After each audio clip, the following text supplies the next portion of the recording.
Welcome to Radically's Word of the Week. My name is Aysel and this week's word is self-victimization.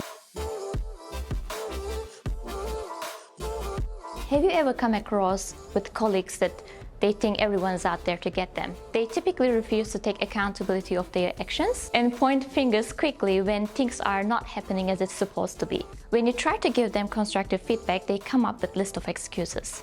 If this behavior sounds familiar to you, you have probably encountered with self-victimized colleagues in your organization. They believe bad things are going to happen and they can do very little to change them. But they also believe and complain this thing specifically happening only to them. But it's good to keep in mind that victim habits are often rooted in real pain. Some people adopt victim mentality as a response to a trauma, and it can have significant consequences such as depression, loneliness, and isolation. But the real cost of working with a colleague who have victim mentality is emotionally contagious. It is very easy to fall into the victim trap and believe that same bad things going to happen and we cannot change them. Self-victimized colleagues may drag their team with them.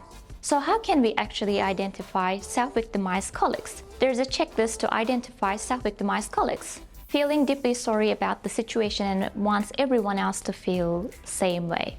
Always blaming other people or external factors. Accepting constructive feedback and finding excuses. Forecasting failure and spreading negative feelings. So how should we approach self-victimized colleagues? Firstly, offer validation. Provide positive reinforcement and show appreciation of the value that they bring in. Second, help increase self-agency. For example, a colleague comes up to you and complains about not having enough resources that leadership team is not providing it to them.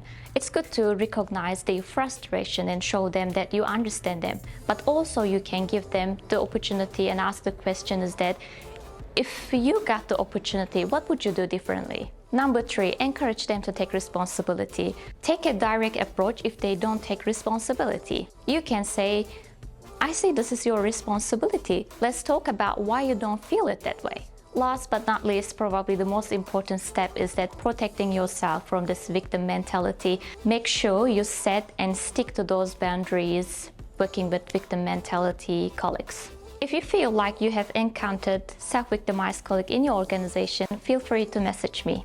I'm happy to talk and offer you my advice.